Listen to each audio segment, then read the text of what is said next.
السلام علیکم ناظرین، آپ سب کا خوش آمدید ہے میرے چینل صبر و شکر میں۔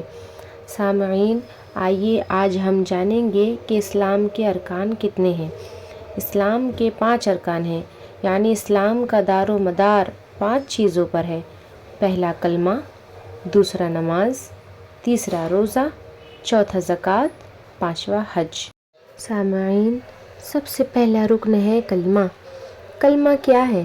ہم سب جانتے ہیں کہ کلمہ کیا ہے، کیونکہ ہمیں بچپن سے کلمہ سکھایا جاتا ہے، لیکن کلمہ کو بہت سے لوگ غلط پڑھتے ہیں۔ کوئی لا الہ الا اللہ محمد رسول اللہ پڑھتا ہے، کوئی لا الہ الا اللہ محمد رسول اللہ پڑھتا ہے، کوئی لا الہ الا اللہ محمد رسول اللہ پڑھتے ہیں۔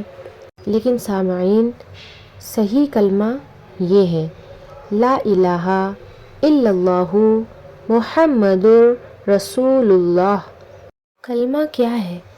کلمہ اللہ کا فرمان ہے، اللہ کا ذکر ہے۔ کلمہ کہاں ہے؟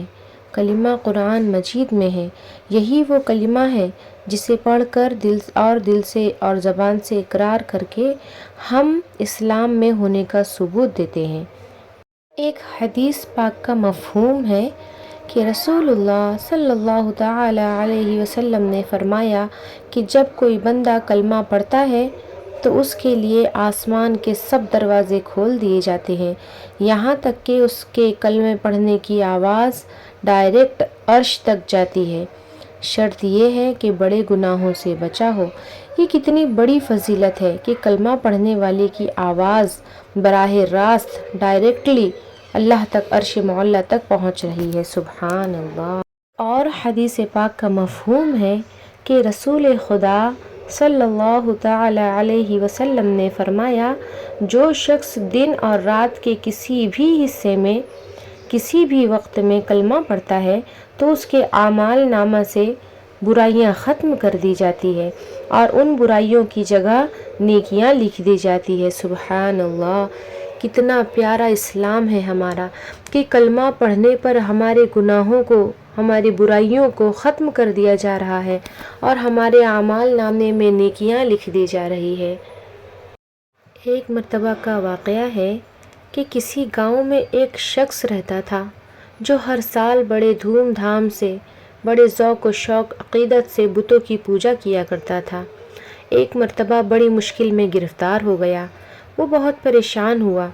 اس نے سوچا کہ میں جب اپنے معبود کو ہر سال اتنے ذوق و شوق سے پوجتا ہوں، کیوں نہ اسی سے مدد مانگوں، وہ میری مدد ضرور کریں گے۔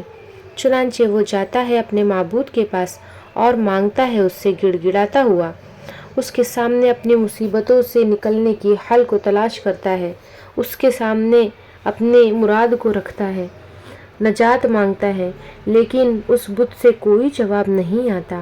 اس بت سے جواب نہ پا کر وہ بڑا غمگین ہوتا ہے۔ پھر اسے خیال آتا ہے کہ مسلمانوں کا بھی معبود ہے، مسلمانوں کا معبود بھی تو ہے، وہ لوگ اپنے معبود سے مانگتے ہیں، چلو میں بھی مانگ کر دیکھتا ہوں، میں مسلمانوں کے خدا سے مانگ کر دیکھتا ہوں۔ وہ شخص شرمندہ ہو کر آسمان کی طرف نظر کرتا ہے اور پکارتا ہے، یا صمد۔ فوراً غیب سے آواز آتی ہے، میں حاضر ہوں میرے بندے، مانگ کیا مانگتا ہے، مانگ کیا مانگنا چاہتا ہے، تیری مدد کی جائے گی۔ فرشتے جب یہ ماجرا دیکھتے ہیں، اللہ تعالیٰ کی نظر شفقت دیکھتے ہیں، تو فرشتے پوچھتے ہیں کہ یہ شخص مدتوں بت کی پوجا کرتا رہا، لیکن بت نے اس کی ایک نہ سنی، لیکن اس نے تجھے صرف ایک بار پکارا اور تو نے اس کا جواب دے دیا۔ تو خدا تعالیٰ نے ارشاد فرمایا، اگر میں بھی اس بت کی طرح جواب نہ دوں تو جھوٹے اور سچے خدا میں فرق ہی کیا رہ جائے گا۔ اس شخص نے جب یہ ماجرا دیکھا تو فوراً کلمہ پڑھ کے مسلمان ہو گیا۔ سبحان اللہ۔ آئیے سامعین، تہہ دل سے ایک مرتبہ کلمہ پڑھتے ہیں تو پڑھیے، لا الہ الا اللہ محمد رسول اللہ۔